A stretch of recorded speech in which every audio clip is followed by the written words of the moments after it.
Real Estate team at Berkshire Hathaway Home Service Ambassador Real Estate Company. My name is Mark Wehner II, team leader, Champions Real Estate team. Joining me today is Russ Williams with Williams Mortgage. So every Wednesday we jump on here whenever we got time to get available and not in appointments and stuff or getting called downstairs for the kiddos. But anyways, we like to jump on here and talk about what's going on in the real estate market over the last week. We also want to give you a quick tip. So our quick tip is jumping on our Champions Real Estate Team website at championsrealestateteam.com. And let me pull that up here.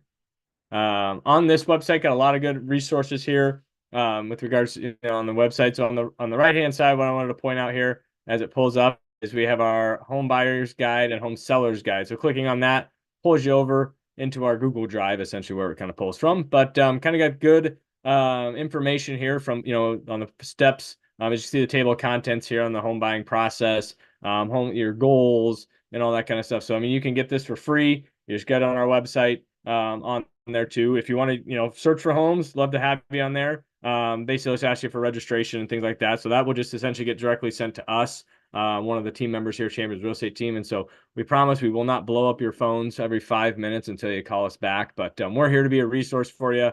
And just want to get you, on the path to getting, home ownership in regards to that and educate you in that process and help you in any way we can. But and on the seller guide, obviously that's going to be for the sellers in that regard. So, we'd love to help you in that regards, but always here. So if you're thinking about buying or selling a house, ultimately you got to know what's going on in the marketplace. So I'll jump on here, show our graphics that we show every week. So kind of keep it customary of what we do. So on the market side of it, we had 562 new homes go active over the last week. So that's up. Where were we at last week? We're at 515 and 467 the week prior. So obviously you see, the spring's catching up. We're in nice weather out there. We're getting more listings out there, which is great. We're seeing a lot more activity in regards to that. And then new contracts written over the last week, we're at 426. Previously we're at 387 and then 350. So we're going up about 30 to 40 listings each new contracts written. So we're seeing more buyers come in the marketplace. And obviously we're seeing more houses come in the marketplace, which is very typical for this time of year. March is usually one of the most active because you're kind of getting nice weather. People, getting ready. We had spring break. I know my daughter had spring break last week. I think some schools are in spring break this week. And so if people aren't on vacation, they're starting to think about, oh, do we need a house before, we get out of school, and things of that sort. So, and then we had 323 happy new homeowners. So congratulations to them. So that's kind of indicative of what the market was doing about 45 days ago or so, 30 to 45 days ago. So still seeing some activity in that. Let me share our 30,000 foot view activity here. So these numbers don't change too much. The previous graphic kind of gives a better rundown of what's going on, but this is just a good idea to see the big picture of it. So in the Omaha Lincoln MLS, we have just over 2,500 homes. So and put that in perspective, this will be my 16th year in real estate. 2008, when we had the mortgage crisis go on, we had about 5,500 homes just in the Omaha MLS. So that did not include Lincoln.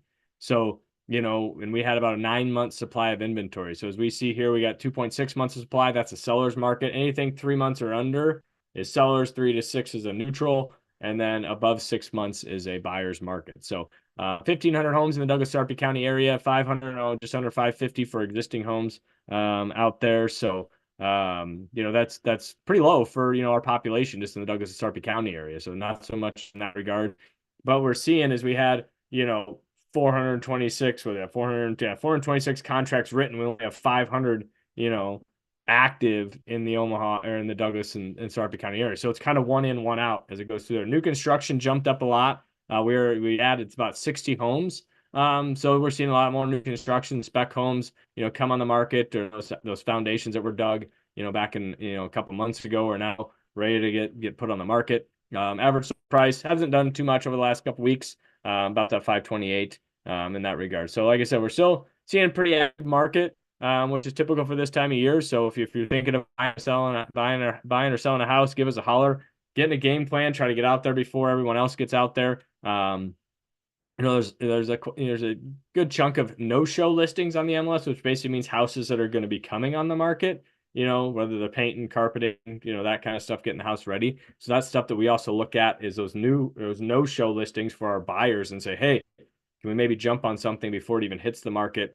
I've had those happen a couple times, and that's just another tool in the toolbox that we have. So ultimately, if we're looking to get a house, we got to buy a house. We got to find out what your purchasing power is. And so Russ Williams is a great resource for that. So let's kind of touch base on what's going on in the mortgage industry. So how are we doing, Russ?